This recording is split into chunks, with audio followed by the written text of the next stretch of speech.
falar de um tema muito legal, mas antes da gente iniciar para falar sobre esse tema, queria apresentar para vocês uma pessoa muito legal.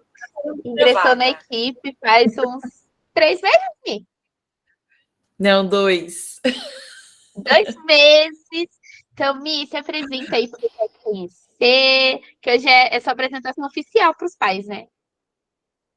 Pois é, estou muito contente e grata também por estar fazendo parte dessa reunião e, de alguma forma, também ampliando, né, nossos laços, nossos conhecimentos. Eu quero deixar aqui meu respeito a toda a família e disponibilidade, né? No que eu puder agregar, pode sempre estar me acessando. E para mim, eu estou muito contente, porque não ampliar nada é muito fácil para mim. Hoje eu estou fazendo uma reunião no escuro, então eu estou sem luz, mas com alguns recursos. E eu e a Raquel, nós já conversamos, já alinhamos algumas coisinhas, então se algum imprevisto acontecer, foi por força maior e não por vontade, né? Mas vamos dar início. Bora lá, Raquel. Dora. Gente, então, o tema desse mês é convivência familiar. E aí eu queria já começar, porque vocês sabem que eu gosto de falar, né? Gosto muito. Mas hoje eu quero ouvir vocês falarem. Então eu quero saber o que que vocês entendem por convivência. Assim, cada um soltando o seu olhar sobre o que que é uma convivência. Dando a largada já.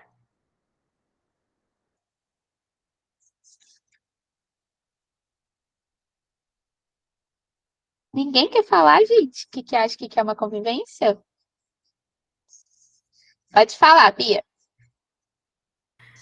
Bom, eu acho que convivência é muito você também entender a vida do outro, né? Na verdade, não a vida, as escolhas do outro, você estar ali no mesmo ambiente, mesmo que você não goste daquela pessoa ou, enfim, não, né, bateu, como diz as pessoas, o santo, você entender e compreender e conseguir conviver ali com aquela pessoa no mesmo ambiente, respeitando o outro, os ideais do outro e as escolhas que o outro faz. Mesmo que não caiba a você as escolhas dele. Legal. Olha, você trouxe pontos muito pertinentes que a gente vai comentar bastante nessa reunião hoje. Gostei. Mais alguém?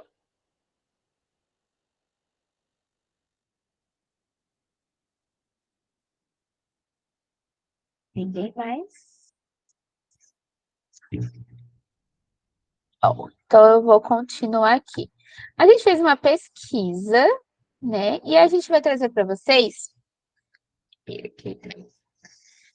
o que que é a convivência no conceito dela. Então, é um ato ou efeito de conviver, vida em comum, contato diário ou frequente, intimidade, familiaridade, coexistência harmoniosa, entra muito no que a Bia falou, da gente respeitar, né, a decisão do outro, existência próxima e simultânea, uma convivência de culturas. Eu acredito que essa última, ela traduz muito bem o que é uma convivência familiar, né? Porque é uma contingência, assim, uma misturada de culturas muito diferentes uma das outras, mesmo que façam parte da mesma família, né? Eu não sou igual a minha mãe não é igual ao meu irmão, que não é igual ao namorado da minha mãe, eu não sou igual ao meu marido não é igual à mãe dele. E assim é uma convivência muito bonita de singularidades. E aí isso tudo junta e faz-se uma família, né? Então eu gostei bastante desse conceito. Vamos lá. Geralmente a gente sempre fala do interno primeiro, e depois a gente fala do externo. Mas hoje a gente decidiu inverter. Porque vocês vão entender lá no final. Fica uma pitada de mistério. Cada família e um membro dessa família é uma pessoa única. É um ser humano individualizado, possuindo suas qualidades e muitos pontos a melhorar. E isso me traz uma reflexão de de como é importante a gente se conhecer, né? A Bia, ela trouxe o fato de que numa convivência ali, você tem que respeitar as decisões do outro. Por mais que talvez você tomasse diferentes, mas você precisa respeitar. E o respeito, gente, é uma qualidade, é um ponto de caráter que vem quando a gente se autoconhece. Porque quando a gente se conhece, a gente aprende os nossos limites, de onde a gente pode entrar, de onde a gente pode sair, do que a gente pode, do que a gente não pode.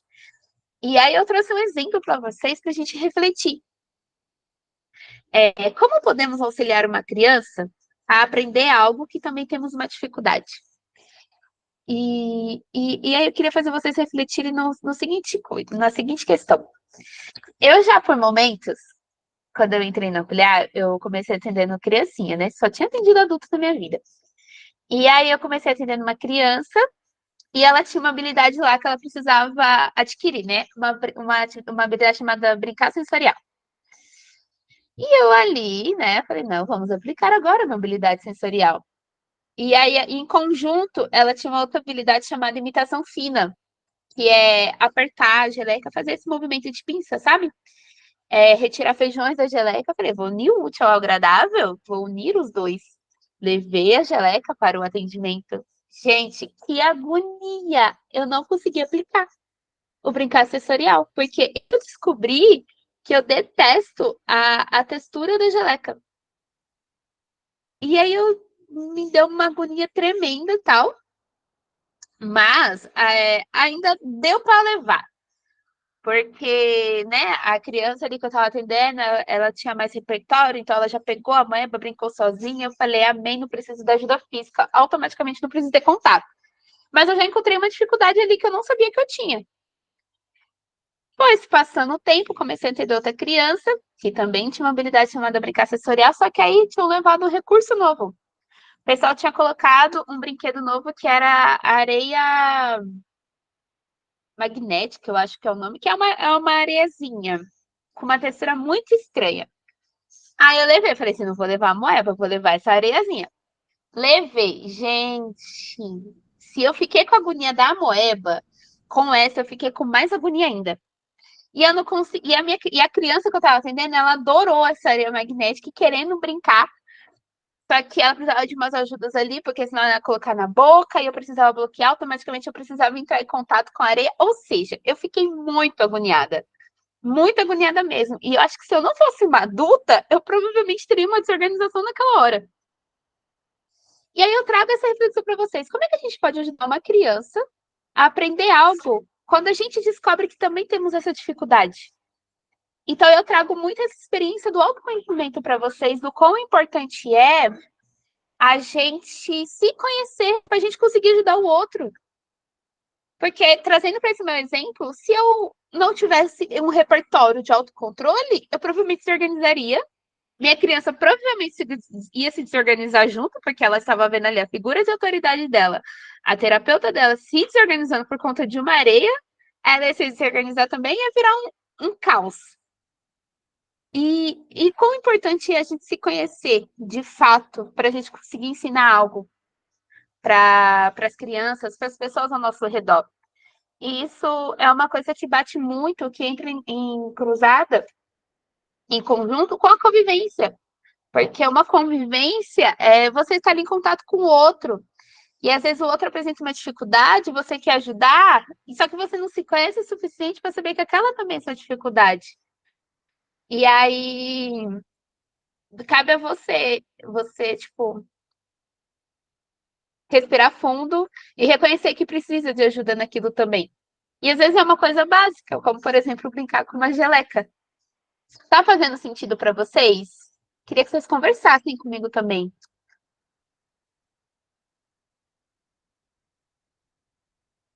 Podem escrever no chat também, se vocês quiserem.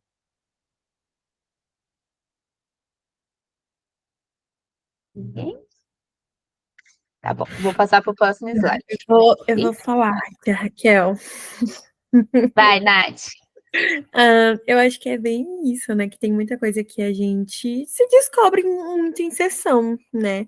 por exemplo, você com a questão da moeba, eu com a questão de me assustar com pula-batata todas as vezes. Então, tipo assim, é muita essa coisa de, tipo assim, tem gente que ama o sustinho do pula-batata e eu fico assim, meu Deus do céu, essa batata vai pular e vai cair na minha cabeça, sei lá, pensar 10 mil coisas e é uma troca conjunta, mas em que a gente tem experiências completamente diferentes e resultados completamente diferentes em cada pessoa, né? Nossa, muito legal isso, gente. Incrível. Sobre isso. É legal, né? Eu gosto muito quando eu tenho essas descobertas de sessão, porque me traz para um lugar de. Eu não sou a única pessoa que ensina. O quanto a criança me ensina também o quanto que a gente tem que estar aberto para aprender com as crianças. Porque essa minha paciente da Moeba, eu tive minha reação, eu acho que ela achou muito engraçada a minha reação. Porque eu me assustei e eu fiz assim, ó. Me tremi todinha na base. E aí ela olhou pra minha cara e riu. Aí eu olhei assim. E aí eu ri junto, né? Porque era uma demonstração de reciprocidade ali. E ela, tia, é só você me dando uma ajuda já, uma instrução para eu aprender a lidar ali com o meu receio. E isso é incrível. Mas o quanto também que a gente tem que se mostrar, se colocar nessa posição também de reconhecer que precisamos, que temos nossas dificuldades e que precisamos aprender antes de tentar ensinar algo ao outro.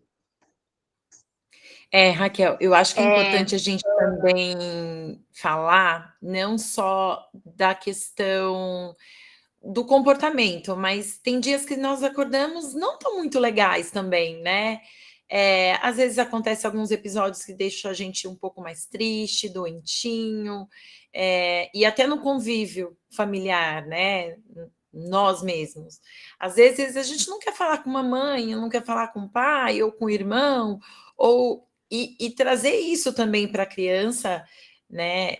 Que precisa desse cuidado maior, é também respeitar as vontades deles, no sentido de não querer, e tá tudo bem, não quer dessa forma, vamos conhecer a gente, mas também conhecer as crianças que nós atendemos, as pessoas que nós convivemos dentro do nosso ambiente familiar, e tá tudo bem, cada um, às vezes, ficar no seu cantinho, lidar com as suas emoções lá no isoladinho, mas depois que passar a entendê-las, também voltar e falar, agora está tudo bem, eu consigo voltar a me inteirar nesse meio, né? A Bia, ela trouxe a questão da convivência de uma forma muito bacana, porque ela como um imã, né? Ela atrai, mas ela também repele. E tá tudo bem, e respeitando todas essas partes que é a convivência. Nem tudo é flores, nem tudo é união, né, Raquel? Isso. E aí, um dos exemplos também que a gente decidiu trazer hoje é pautado muito no que a gente vê, né? A gente observa muito nas conversas, quando as famílias chegam até nós, que, sendo bem sincera, pessoal, a família típica que tem um autista, que tem uma criança com síndrome de Down, que tem qualquer transtorno do neurodesenvolvimento, ela só consegue as coisas brigando, né? É um convênio, é uma escola, é um AT na escola, é um atendimento de qualidade, é um transporte para que consiga chegar nesse atendimento de qualidade, são os benefícios que são direitos, são os direitos, né? E é tudo conquistado muito na base da briga, né? Você tem que ir lá, você tem que se impor, você tem que ir armada de todos os argumentos possíveis para já se conseguir ter argumentos ali, conseguir debater para você conquistar o direito do seu filho. E a gente percebe, somos psicólogas, né? A gente observa, a gente se atenta a tudo isso em grande parte do tempo. O quanto também que as famílias chegam muito armadas. Por quê? Porque estão acostumadas a brigar. Estão acostumadas a pensar em 3.500 possibilidades para conseguir ter argumentos, para conseguir debater ali naquela hora. E a gente trouxe uma frase, uma reflexão, de que quando a gente só pensa no que pode dar errado, a gente automaticamente impossibilita uma saída mais tranquila. Por quê? Porque traz consequências para nós.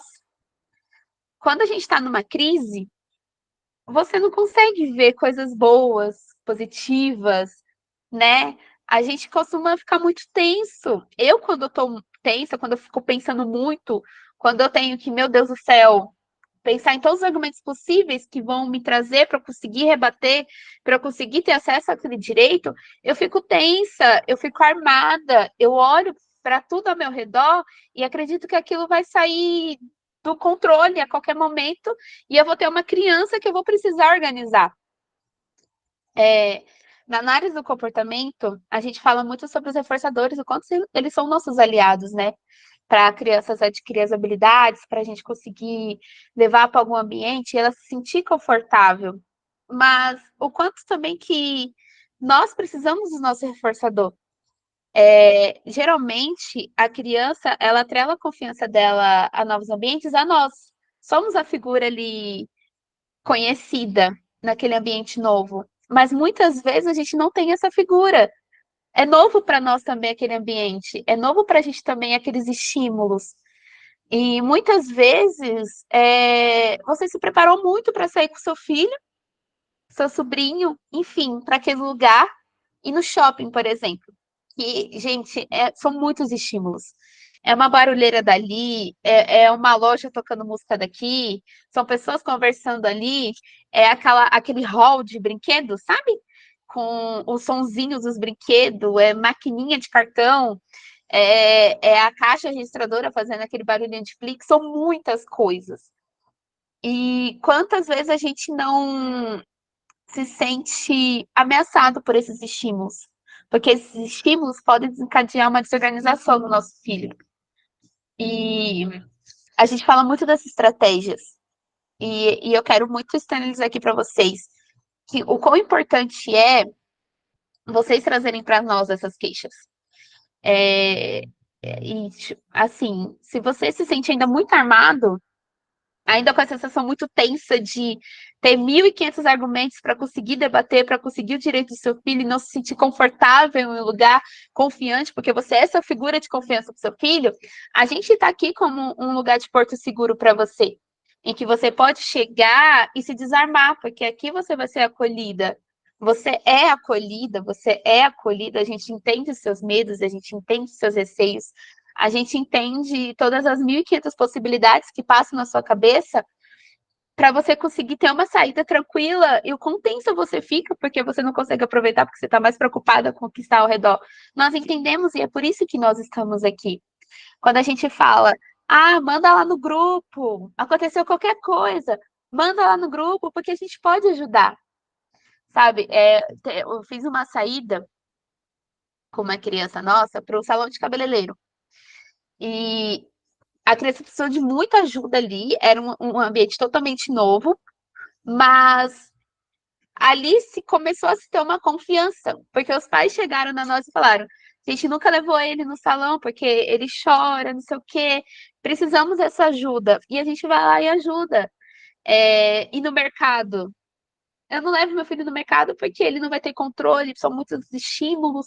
A gente começa treinando na clínica, fazendo um faz de conta, uma dramatização, levando um café, um arroz, um macarrão, e brincando para essa criança começar a ter repertório. Mas o que eu quero chegar na conclusão? Não precisam ficar se sentindo armados, tensos conosco.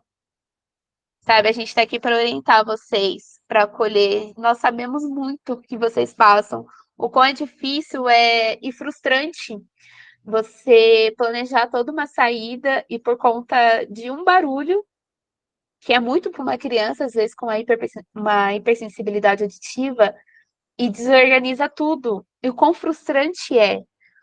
A gente entende esse sentimento de impotência, e como é um mecanismo de defesa, você tem, né, já ir totalmente preparado. Mas o quão cansado também é para os nossos ombros, quando a gente fica muito tempo preparado. É a figura de confiança, essa figura, e a gente não tem.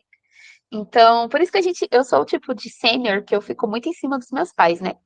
Falo, me fala, manda no grupo, o que que tá rolando? Como foi o final de semana? O que que aconteceu? Ah, não, foi tudo bem, ele só chorou quando foi no parque. Mas por que chorou? O que que aconteceu antes? O que que aconteceu depois? O que que a gente pode fazer? A gente pode ir para uma saída social, a gente pode fazer isso, a gente pode fazer aquilo. Então, nós estamos aqui para ser esse braço, para ser esse porto seguro para vocês. Alguém quer falar alguma coisa? Posso continuar? Continuarei. E trazendo já um gancho desse último slide, a gente queria fazer uma pergunta. Quando você se planeja para sair com seu filho, o que que mais te aflige? É o comportamento problema que pode vir a ocorrer por conta de novos estímulos? São as emoções, suas emoções que são eliciadas por conta dessa modificação do ambiente, por conta desses estímulos? Ou é se preocupar, ficar com a cabeça pesada do que os outros vão achar da modificação que você faz? Então, por exemplo, vai para um lugar barulhento, seu filho precisa usar um fone de ruído, a criança tem um objeto de apego. O que te aflige quando você sai? Não precisa nem falar, você pode escrever, mas isso é uma proposta de autoconhecimento, é uma atividade de autoconhecimento. O que nos aflige, que nos impossibilita de dar um passo em direção a isso, que talvez não me faça ficar tão confiante em relação a alguma coisa?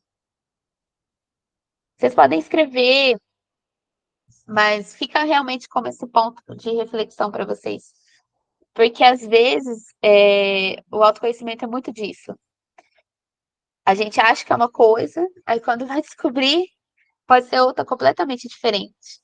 Talvez seja o comportamento que a criança vai emitir, e às vezes é uma criança com um comportamento muito latente, assim, muito expansivo, e aí fica o medo, o receio de talvez às vezes não conseguir ajudar aquela criança a se reorganizar. É as próprias emoções, porque a gente se sente frustrado quando uma coisa não sai da forma que a gente planejou, ainda mais se a gente planejou por tanto tempo. Vem uma tristeza, vem uma raiva, vem uma frustração, um sentimento de incapacidade, uma impotência. E também quando a gente faz de tudo para modificar, para a nossa criança se sentir mais confortável e você receber olhares. Muito tempo, a minha mãe é do tipo bem calma, né? Bem relax. Aí, quando eu era mais nova, eu era do time que partia pra briga, né? Aí a gente saía com o Rafa, meu irmão autista, e ele, tipo, com 10, 11 anos, ele carregava um carrinho, puxando, assim, sabe? Ele colocava uma cordinha no carrinho e puxava. E o meu irmão, hoje, com 20 anos, ele tem 2 metros de altura. Com 11 anos, ele era mais alto do que eu. Então, ficava uma visão diferente, né? Você vê um negão grande, gigante, carregando, empurrando um carrinhozinho de brinquedo. E, gente, quantas vezes. Naquele terminal Varginha, ô história. A minha mãe é muito mais relax, assim, mais de boa. A gente ia, aí eu percebi alguém olhando torto. Aí eu olhava torto de novo, né? Eu rebati o olhar. E minha mãe batia assim no meu braço, para com isso. Eu falei, oxi, o que que tem? Por que que tá olhando? Eu falava super alto. Por que que tá olhando? Se ela tá com dúvidas, por que ela não vai perguntar alguma coisa? E aí ou a gente ia pegar a fila preferencial. A gente sempre tentou ensinar o Rafa, né, a esperar essas coisas, mas às vezes, por conta da pressa, enfim, tinha essas ações e a gente pegava a fila preferencial. E aí o povo ficava olhando com cara torta, ou simplesmente comentava, ai, o que que tá fazendo na fila? Não tem nada. Aí eu ia lá e rebatia, você não sabe, vem perguntar, primeiro se informa. E aí, sempre muito pronta para brigar, sabe? Sempre muito pronta para defender o meu irmão. E a minha mãe sempre foi do para de brigar, não adianta, não vale a pena. Então nós temos nossas formas, nossos mecanismos da gente se defender do que os outros, do que o ambiente vai pensar, do que o ambiente vai nos dizer referente a tudo que a gente leva, né? Bom, pessoal, Minha parte está finalizada. Agora é com a senhorita psicóloga Michele Rodrigues. Prontinho. Aí tá uma mistura de emoções, minha luz chegou, o brilho, então vou ficar meio assim, mas vai dar tudo certo. Bom, chegamos na parte que nos cabe, que é o gostosinho do nosso lar, né?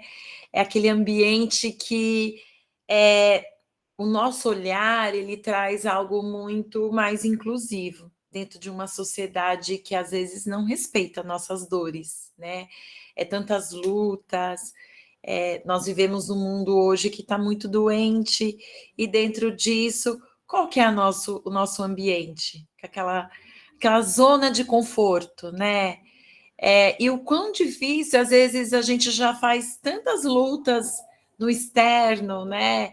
Como pensar uma saída para um shopping, como a Raquel comentou com a gente. E dentro disso, ainda ajudar a nossa criança típica com o desenvolvimento dela, né? Porque dentro de casa, a gente também precisa estimular uma rotina, né?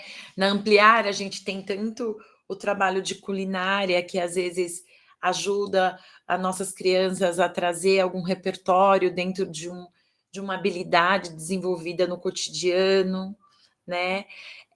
Tudo isso é muito pensado justamente para que a gente traga esse total acolhimento a essa criança, né? E o que não podemos esquecer, né? A Raquel e eu, quando pensamos num exemplo, a gente pensou no exemplo que colocaria todas as pessoas no mesmo lugar, né?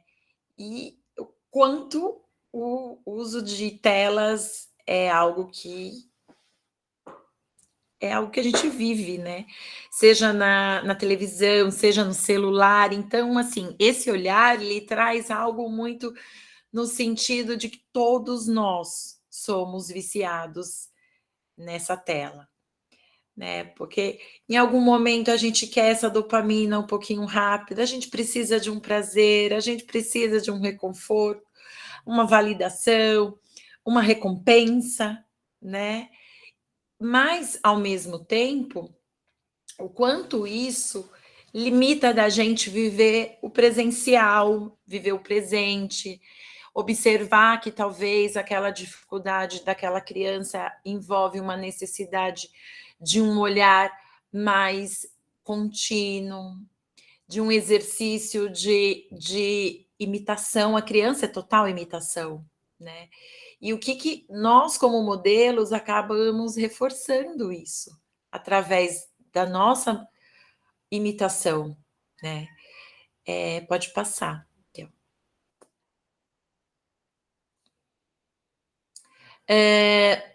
No ambiente externo, a gente gera um sentimento de querer controlar o ambiente, né?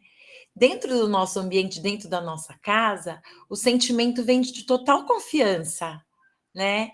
Porque aqui eu estou segura, né? Esse isolamento, às vezes, que nós provocamos do mundo externo, ele traz uma barreira muito grande para a nossa saúde emocional. Nossa saúde, porque eu comento da família, nós falamos do convívio da família, falamos das crianças atípicas, mas também aquele núcleo como um todo, né? Eu fico, às vezes, me perguntando, a Raquel, que tem um irmão autista, nós temos outros casos de colaboradores que também têm, e eu sempre tento me colocar nesse lugar deles, porque ao mesmo tempo que você quer trabalhar a inclusão, você sabe também o quanto as inseguranças te colocam num lugar de realmente não ter o controle, né? E o olhar da Ampliar é justamente esse olhar muito humanizado. Então, na maioria das supervisões, nós sempre tratamos essa personalização, esse cuidado, esse feeling, né, no sentido de o que eu posso fazer pela criança, o que eu posso fazer pelo pai, pela mãe, por essa dificuldade no convívio interno, né?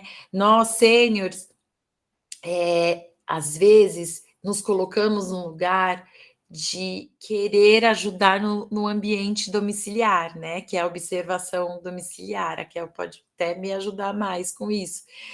Sem a gente querer invadir o espaço de vocês, sem julgamento, sem querer mudar uma rotina que já é algo tão único dentro daquela família, né?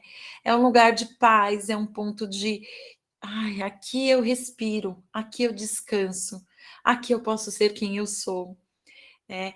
Então, esse trabalho que nós desenvolvemos quando oferecemos a observação domiciliar é justamente a gente trazer o conhecimento e desmistificar que nós vamos, né, parar no ambiente da casa, do lar, né, abrir as portas para nós e chegar lá e falar, não, isso está errado, não, não faça isso, não, não faça aquilo, olha, estamos aqui julgando. Não, ao contrário, o trabalho ele é justamente de uma forma a ajudar a acolher e trazer uma visão que talvez na rotina já não se perceba, né? Nós pensamos em trazer a observação domiciliar porque é um dos trabalhos que nós desenvolvemos na Ampliar e nós percebemos que às vezes tem algum receio, né? E esse receio também é o nosso, porque o nosso lar é onde a gente entrega todas as nossas vulnerabilidades, né? Nós gostamos de ser quem somos lá.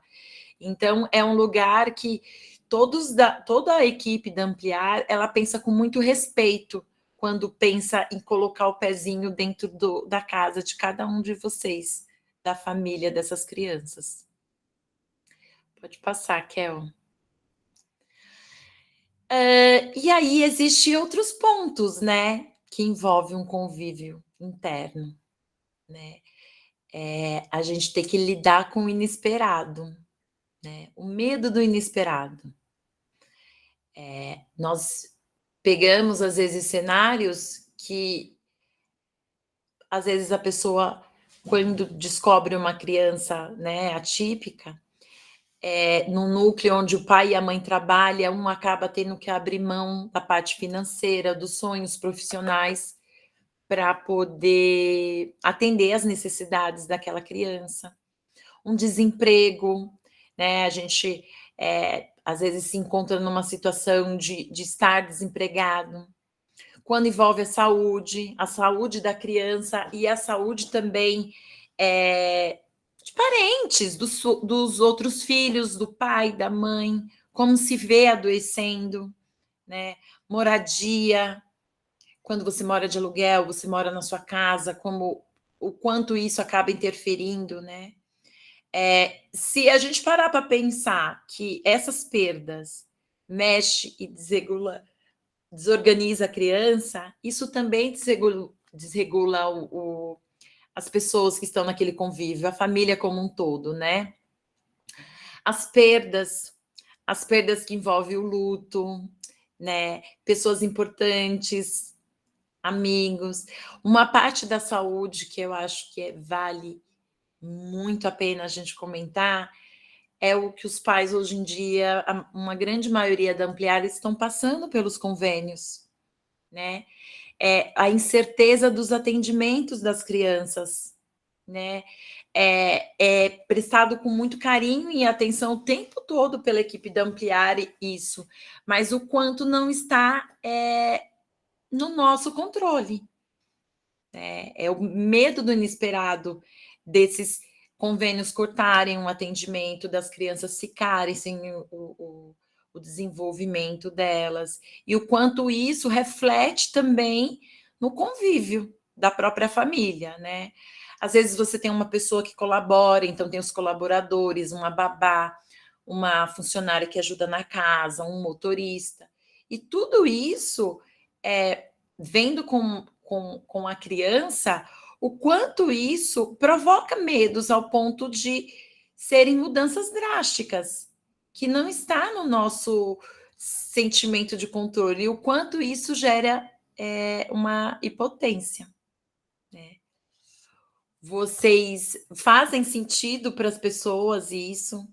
É algo que vocês veem como algo com medo que realmente não é esperado por todos nós?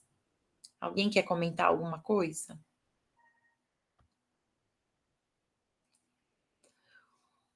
Bom, diante disso, pode Eu falar. tenho uma coisa a comentar. Então, habla. Vou falar. Eu acho que mexe muito com todo mundo quando mudanças drásticas acontecem, né? Quando a gente não consegue prever. A gente tem um paciente que a gente está justamente ensinando esse aumento de repertório, né, para lidar com imprevistos. Mas o quanto a gente mesmo não consegue, né? Vou citar um exemplo para vocês. Eu que cuidava grande parte das coisas em relação ao Rafa, meu irmão. E aí minha mãe trabalhava e tudo mais, meu avô também, minha avó. E aí chegou um tempo, mas que cada um precisa seguir, né? Segue caminhos diferentes. Meu avô e minha avó foram morar no Piauí, ter a fazendinha deles, tipo, o sonho de consumo deles. Eu me casei, o Rafa começou a crescer e perceber que algumas coisas já não faziam tanto sentido para ele, então ele começou a falar que não queria certas coisas, que queria isso, que queria aquilo. E foram situações que a gente mentalmente acredita que esteja preparado, mas quando ocorre de fato, a gente fica meio paralisado, né?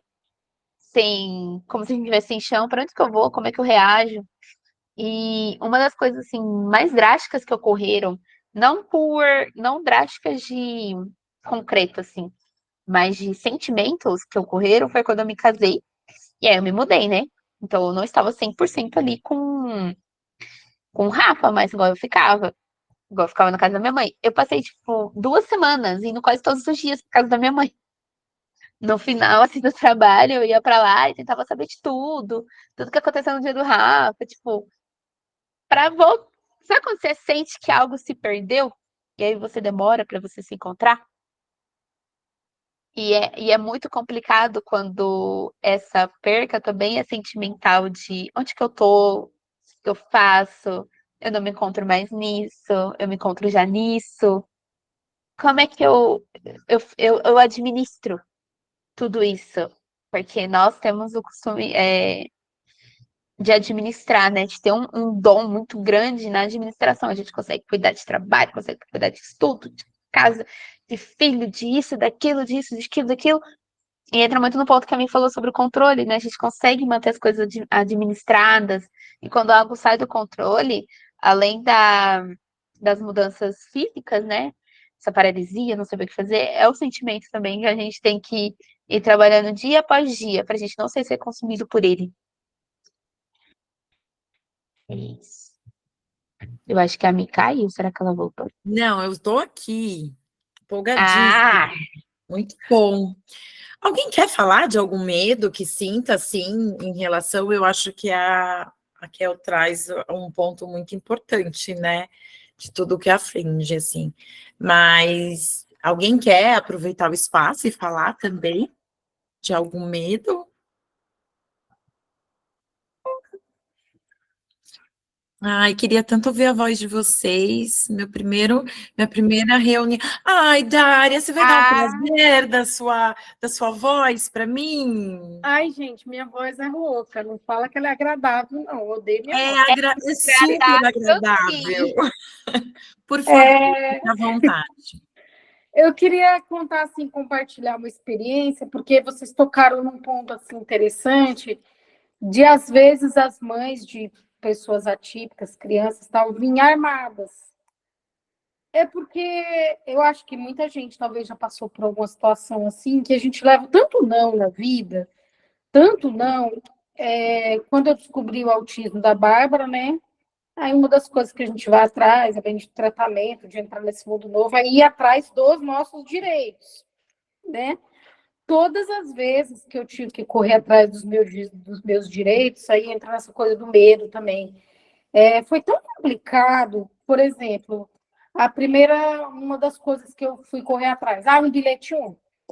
Não, vai precisar de transporte, nem sempre dá para ir de carro, às vezes as coisas são difíceis, aí fui atrás desse bilhete. Aí a médica do plano de saúde preencheu o papel. Aí quando eu cheguei na SP Trans, falaram que não podia ser médico particular, tinha que ser médico do SUS. E aí fui atrás do médico do SUS, a segunda vez. Cheguei lá na SP Trans, um númerozinho do carimbo da médica não estava muito bom. A tinta não estava muito boa do carimbo, mas dava para entender o número do CRM do médico. Aí lá na SP Trans falaram, não dá, porque não dá para ver o número direito. Eu falei, mas dá para ver, tá legível aqui.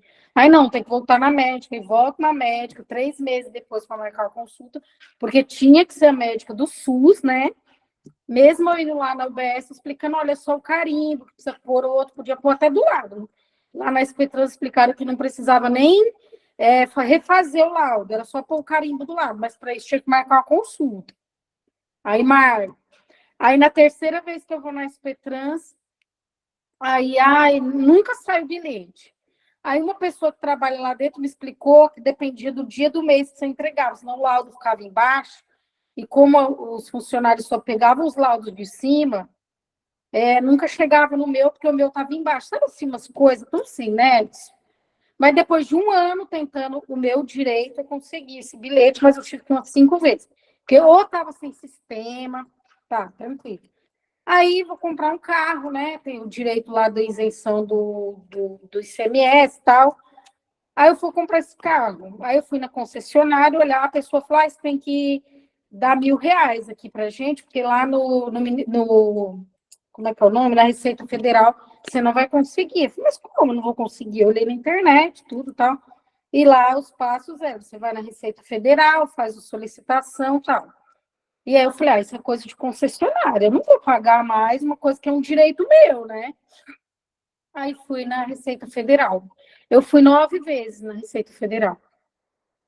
Porque todas as vezes que eu ia, eu estava sem sistema, ou não era o dia. Aí um funcionário da Receita Federal me abordou do lado de fora, na hora que eu estava indo embora, e falou que eu tinha que dar R$ 2.000.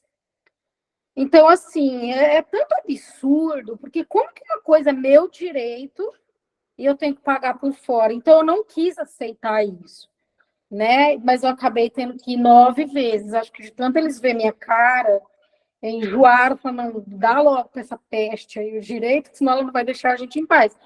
Porque, assim, você sofre tanto assim, igual todas as vezes isso. Tive uma vaga negada numa escola particular da minha filha. E eu gravei isso, foi gravado.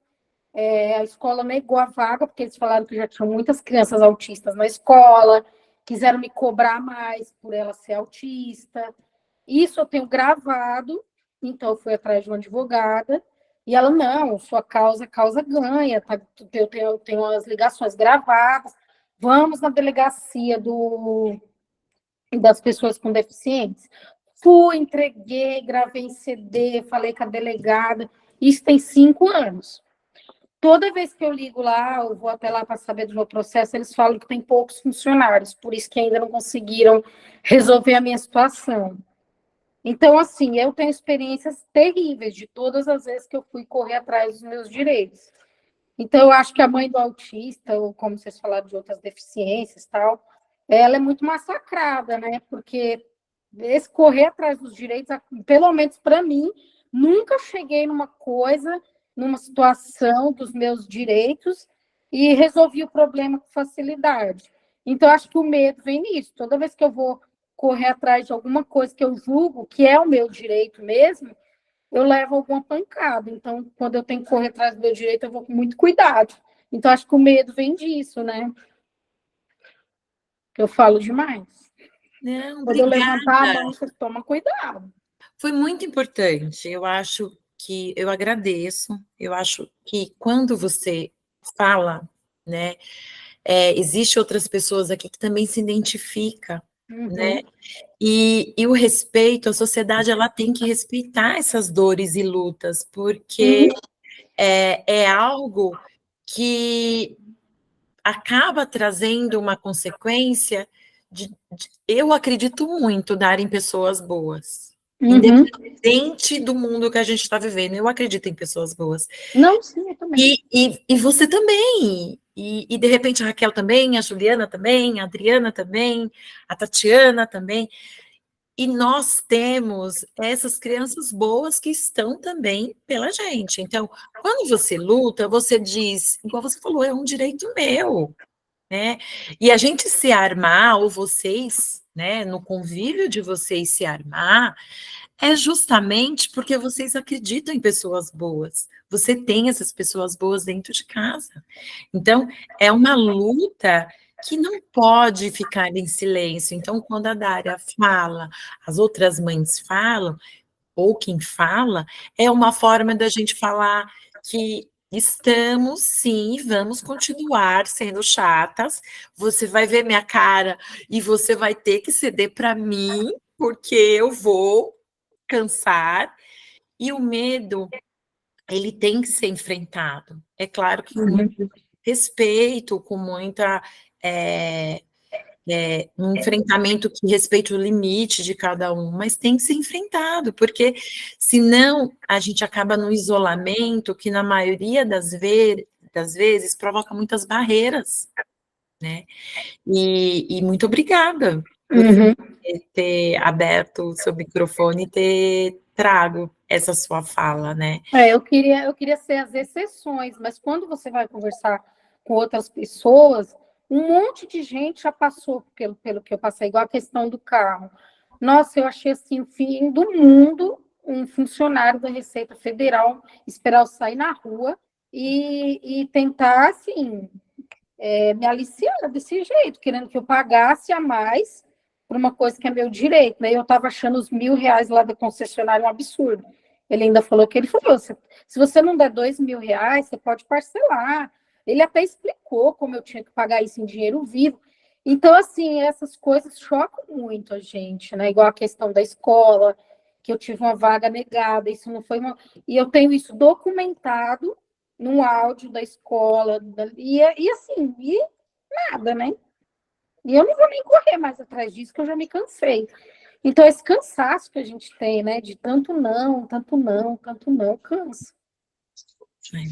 E até Vocês me permitem, eu posso falar um pouquinho disso que a Dária falou? Eu acho que vocês, a Michelle falou sobre sequela, né? E eu acho que a gente não pode deixar de falar isso, né? Até na análise do comportamento, né? Eu acho que o quanto isso vem de encontro com a gente responder em outros ambientes. Então, a gente fala das nossas crianças, né? A gente treina alguma habilidade, a gente ensina alguma habilidade para ser generalizada para outros ambientes.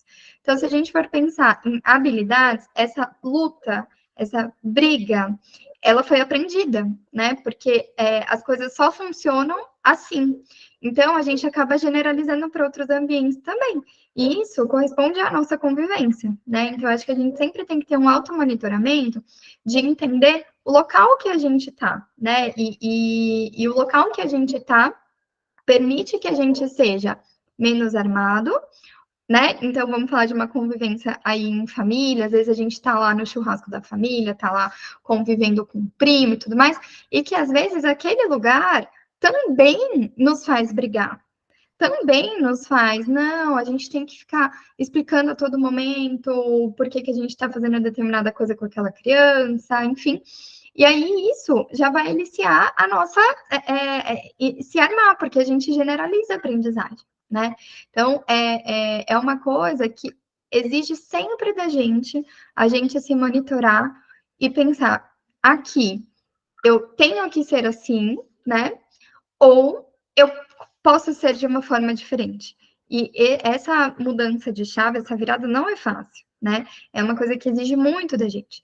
Então, e que envolve a convivência. Então, envolve a convivência com o nosso cônjuge, por exemplo, né? Eu vejo muitos pais que às vezes acabam brigando por determinado diferença de pensamento, ou porque a esposa ou o marido estão muito agitados com determinadas situações. Então, isso pode acabar até impactando na convivência de vocês, né, enquanto com outras pessoas da família, né?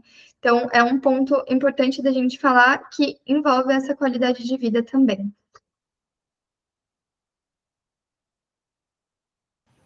Muito bem. E aí, agora a gente vai trazer, né? Já trazemos nossos medos, nossas lutas. A gente também queria ver aquela questão da mudança do comportamento, fazer esse olhar e enxergar também, né? O bem-estar e a qualidade, tanto da família quanto da criança, no núcleo familiar por completo, né? Então, como a Amanda comentou, né, e trouxe, a qualidade de vida, ela vai promover um desenvolvimento no núcleo familiar, naquilo que a gente começa a desenvolver a nossa autoconfiança, a nossa autoestima, o autoconhecimento que diz sobre nós, sobre o ambiente e sobre as outras pessoas, né? Que é a questão do convívio, como conviver num churrasco, como conviver no ambiente escolar, como conviver em sociedade de uma forma geral, que todos nós temos que desenvolver. Mas, como a Amanda trouxe, não é fácil. Não é fácil, mas também é um passinho de cada vez, né? Para a gente começar a construir isso e trazer melhorias dentro do que é uma qualidade de vida. Que pode mudar. E aí, o que nós gostaríamos de trazer como pontos fortes a ressaltar, né? A interação social como um todo dos membros do núcleo familiar. Às vezes, a gente parece que é uma coisa muito lógica, né?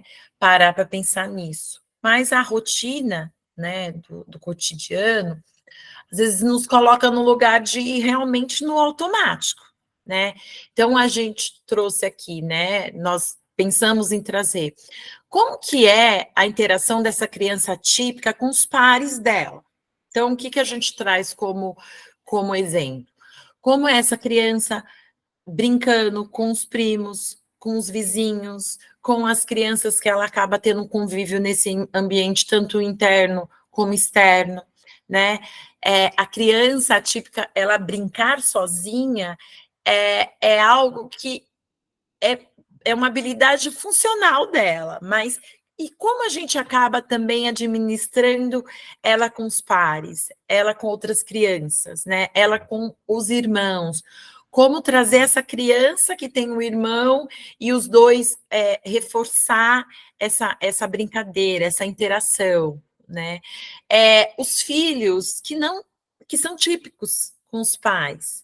Como os pais pegam e introduzem uma rotina entre essa criança típica com o pai ou com a mãe, como que é o convívio, trazer também um exemplo, como você faz uma lição de casa com ele, como que você divide esse tempo com essa criança, né?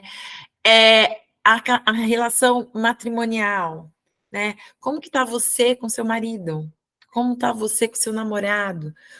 Como está essa rotina que às vezes envolve, vamos no cinema, vamos passear num parque, deixa com a vizinha, deixa com a mãe, deixa com a tia, e ali chupar um sorvete, um açaí, qualquer coisa que seja, tomar uma cervejinha, promover essa interação que às vezes, diante de questões que envolvem uma rotina muito complicada de afazeres, aonde também eu me permito viver isso com meu marido, com meu filho, né? Promover esses prazeres mesmo em um bem-estar individual, né? As amizades, eu e a Kel, a gente conversou muito, porque a gente trouxe a percepção, o entendimento de quem tem que ficar, fica, né?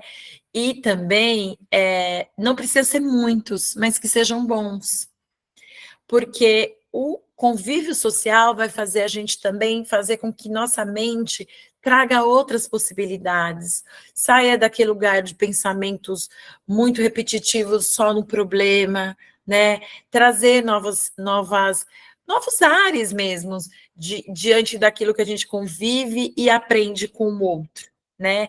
Que sejam amizades, mas que sejam uma ou outra, mas sejam boas, né? O convívio consigo mesmo. Como que está essa interação com você mesmo? Você consegue ir numa academia e praticar uma atividade física? E ali, né, nós mulheres gostamos de ir ali arrumar o cabelo, fazer uma unha. Os homens ir ali e, de repente, conversar com os amigos ou trazer um jogo de futebol. Como que está essa interação com você mesmo, né? A Kel trouxe um exemplo e a gente gostaria muito de trazer como, né, uma analogia, né? Como que é o símbolo do autismo como um todo? São quebra-cabeças, né, Kel? E esses quebra-cabeças, eles vão se encaixando, né? Como que tá esses encaixes na sua vida pessoal? Como é ver cada criança, cada cenário nesse encaixe desse quebra-cabeça? Quer falar um pouquinho, Kel? Eu achei que você falou de uma forma tão bonita. Traz na sua percepção. Foi tão bonito te ouvir. Gente, vocês relevem a Michelle, porque ela me elogia demais. Às vezes eu fico até meio embaraçada. Mas bora lá. A gente estava ensaiando, né? E a Mi estava falando justamente dessa parte. E aí, é muitos pontos, né?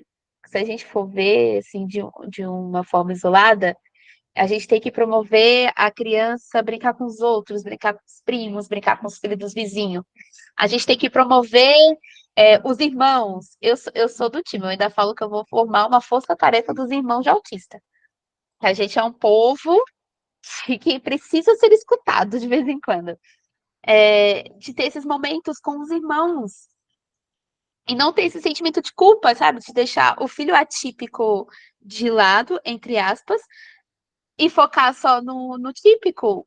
Mas os dois precisam de atenções também, às vezes diferenciadas, com o esposo, com o namorado, com a namorada, com a mulher, as amizades consigo mesma são peças.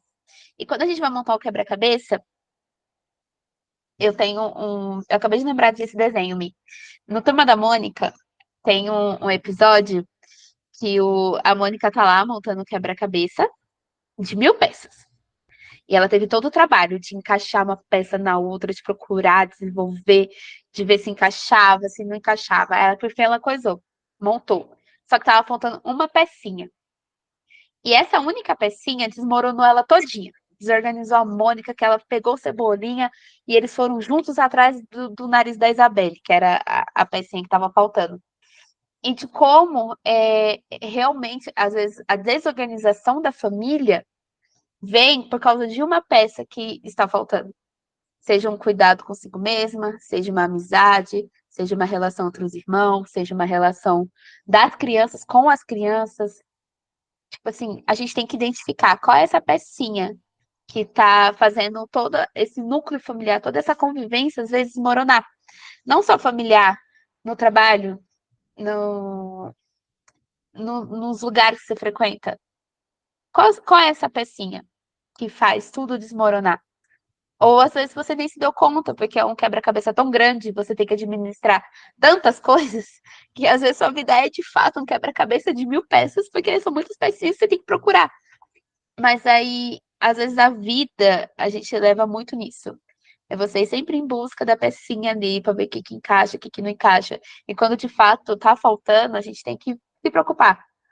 E começar a dar uma atenção especial e procurar essa pecinha. Seja num cuidado consigo mesma, seja numa amizade, investir no relacionamento, investir numa saída com os filhos típicos. Tinha uma coisa muito legal que minha mãe fazia comigo, quando a gente se mudou para casa dos meus avós, a gente teve uma rede de apoio maior, né? Então, o Rafa devia ter uns 10, 11 anos, E aí deixava lá com meu avô e com a minha avó, que eles já eram maiorzinhos, né? Eles conseguiam dar conta. E aí minha mãe, a gente ia dar vários rolezinhos. Tipo, a gente ia no shopping, a gente ia numa loja, a gente ia no cinema, né? A gente começou a sair com as minhas tias e tudo mais. E mesmo assim, aí quando a gente fazia coisas mais que a gente gostava. Só que eu lembro que nas primeiras vezes rolava um sentimento de culpa, de, ai, não tô incluindo o meu irmão nessa saída. Mas essa saída também é importante pra mim. Então, às vezes a gente fica muito nesse conflito. Eu tenho que incluir, mas eu tenho que pensar em mim também. E às vezes é essa pecinha que falta para montar esse quebra-cabeça lindo, que é sua vida, que é sua família de 1.000, 2.000, 5.000 peças. Ai, muito bom. Ai, é lindo ouvir isso. E aí, por fim, nós queremos deixar uma pergunta, e aí a gente quer que vocês nos ajudem, por favor. Ai, ai, ai, né? Foi tão Sim! perfeito até agora. A gente finalize trazendo, né, esse espaço para vocês, de uma forma simples, que seja com uma palavra, ou que seja, né, num exemplo que vocês possam trazer. Quais são seus maiores receios e anseios em relação que seja no convívio interno, externo, né? O que que isso acaba iliciando né, mesmo na gente em relação aos nossos comportamentos? Alguém pode dar o prazer de falar para a gente? Se não se sentir à vontade de compartilhar, pode até trazer o que você refletiu sobre tudo isso que a gente falou, né? Fiquem à vontade. Dou-lhe uma.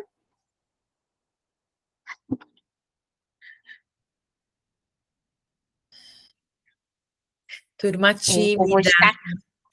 Hoje o povo tá tímido, Mi.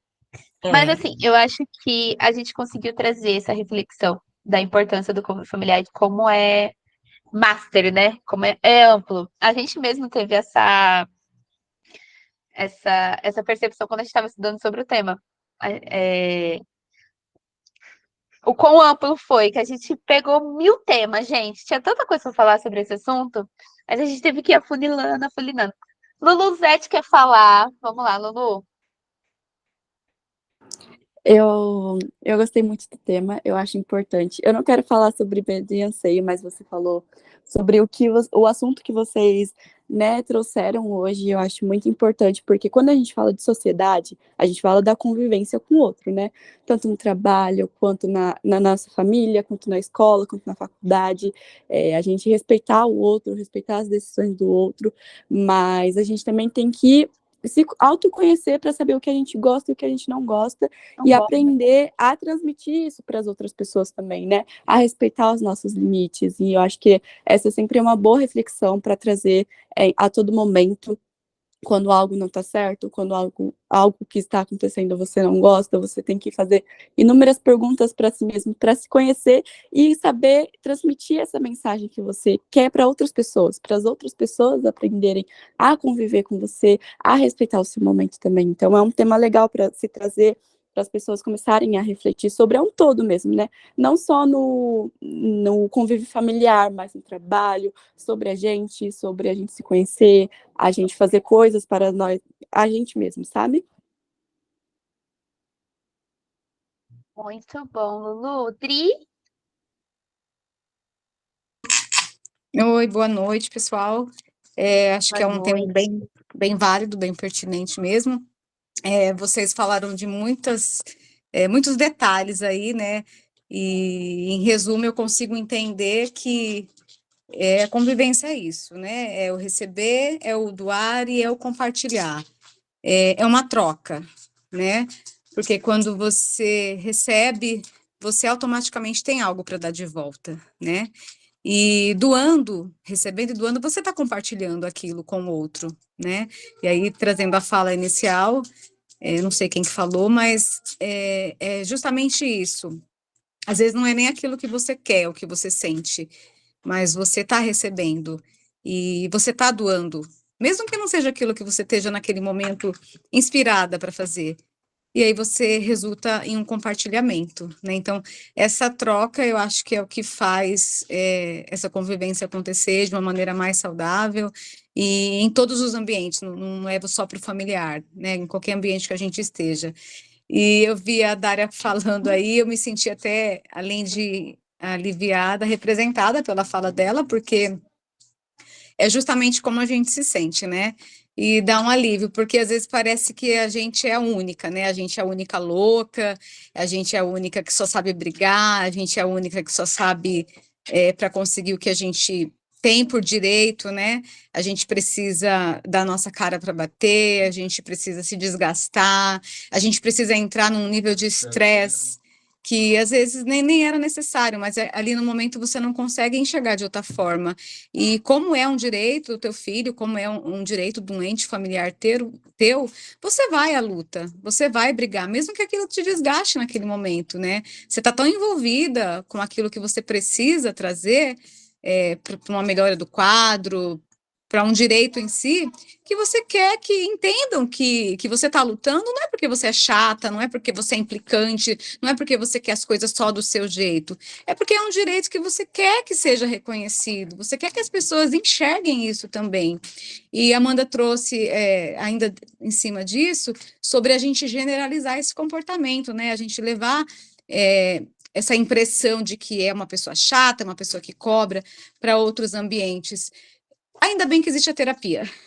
Em resumo, é isso, porque para você conseguir dirimir tudo isso, né, toda essa cobrança, todo esse peso, não é fácil, né? Você já tem ali todas as suas dificuldades, os seus anseios, as suas culpas, porque a gente se sente muito culpada o tempo todo, né? Então, dirimir tudo isso não é fácil, né? Então, você acaba, não porque você quer, porque você é implicante, não, é porque você está num estado ali emocional frágil, você está fragilizada, porque não estão vendo com o mesmo olhar seu de que, poxa, é uma necessidade que precisa ser atendida e ele tem esse direito, né? Então, às vezes às vezes não, muitas vezes nós somos mal interpretados nesses nossos anseios, né? Mas eu me senti aliviada aí com a fala da Dari e queria contribuir também nesse ponto. Nossa, muito obrigada, Adriana. Eu acho que foi muito importante você falar também. A gente se sente assim, eu e a Raquel, a gente leu muito artigo, a gente tentou trazer o máximo algo que acolhesse, que validasse. A Amanda também, claro, supervisionando sempre a gente, uma querida, uma ótima mentora também, mas eu acho que o intuito é alcançar isso, esse lugar que vocês consigam ter lugar de fala respeitado, um lugar de acolhimento. Eu acho que ampliar, estou aqui há pouco tempo, mas eu vejo sempre essa preocupação com esse acolhimento, de entender que a família ela é um núcleo muito importante. A criança é importante, mas não é só ela, a gente não acolhe só ela, acolhe todo o conjunto, né? Então, muito, muito obrigada pela sua participação. Fiquei bem contente, Luana também, é muito importante ouvir vocês externalizando, porque uma coisa é a gente ver pela nossa lente, né? Uma outra coisa é eu ver pela lente da Adriana, pela lente da Luana, pela lente da Amanda, por todas as pessoas que aqui estão, e refletir que isso é respeitar também as outras formas de existência. Obrigada. É isso. Mais alguém quer falar, pessoal?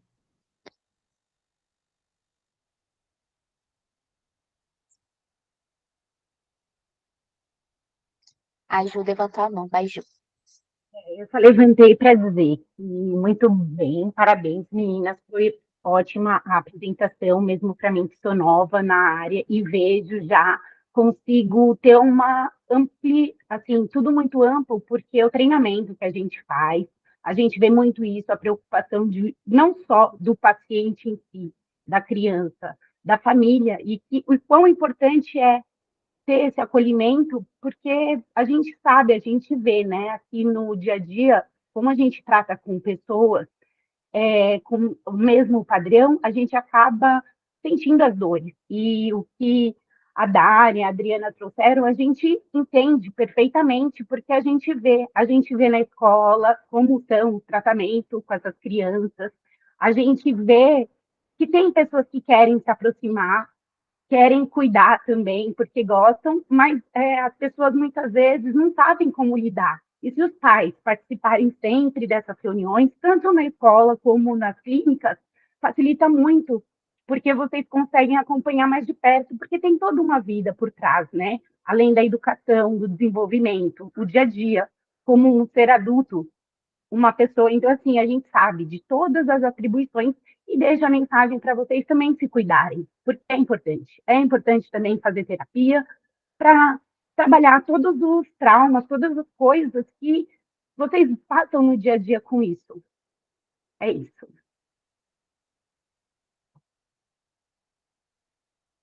Pode falar, Bia. Meninas, é a mesma coisa que a Ju, mais ou menos, mas é só para parabenizar mesmo, vocês arrasaram. Eu vi a preparação de vocês, foi assim sensacional. Todas as duas dedicadíssimas lá na Ampliar, focadíssimas. Meu Deus, eu tô com medo e deu certo. Tá vendo que deu certo? Foi perfeito, vocês arrasaram e é isso mesmo, assim, eu normalmente costumo dizer que a gente não está tratando aqui só o CID, né, do autista, a gente está tratando o ser humano, né, a criança, aquela pessoa que ela vai se tornar adulta, ela vai enfrentar as mesmas dificuldades que nós enfrentamos na sociedade, porque é difícil, né, a sociedade, ela é árdua, então a nossa luta, ela está aqui todos os dias batalhando para uma vida melhor, né, e é como a Adriana e a Dária que vivem isso, né, a Raquel também vive isso, comentam, é isso mesmo, é injusto, o mundo, ele realmente mostra a injustiça, assim, escancaradamente, que a gente não tem direito, o deficiente, ele nunca vai ter o direito que falam, né, que o governo diz que tem, que a gente pode ir lá correr atrás, é sempre uma burocracia, sempre muito difícil, mas, assim, é dedicar meus parabéns mesmo para as mães atípicas, para familiares atípicos, porque vocês são guerreiros por viverem isso, essa luta todos os dias. E, assim, vocês transformam o mundo das suas crianças, dos futuros adolescentes e adultos de vocês. E nós, aqui desse lado, Ampliar, também estamos muito focados em trabalhar com isso, e não só com as crianças, né? E sim com o conjunto, porque sem a família a gente também não consegue desenvolver o melhor trabalho. É isso. Perfeito, Bia. Essa sua última fala foi muito fidedigna. Sem vocês, sem a família, a gente não consegue fazer um bom trabalho. Eu costumo falar sempre para os pais, né, das crianças que eu supervisiono, e a dele também, assim, gente, eu fico 1 hora, 2 horas da semana com o filho de vocês. Quem passa as outras 22, 23 são vocês. Então, é uma via de mão dupla. É um caminho unido. E é isso. Mi, quer falar mais alguma coisa? Amanda, quem quer falar? Hoje a gente falou, hein? 8h30. Eu sempre me sinto muito representada, né? Eu acho que quando eu venho com esses temas, falo, ó, vamos falar isso na reunião de pais, é isso, né? A gente sempre senta, pensa, discute e vai tomando forma, né? Eu acho que os temas vão tomando forma. E aí, quando eu penso, igual a Michelle falou sobre as óticas, né? Eu penso numa coisa, a gente une a ótica dos terapeutas primeiro, e depois a gente tem a oportunidade de colocar no grupo para unir a ótica dos pais também, né? E eu acho que essa vivência é muito importante para nós terapeutas também. Eu acho que vocês falam muito sobre família, né?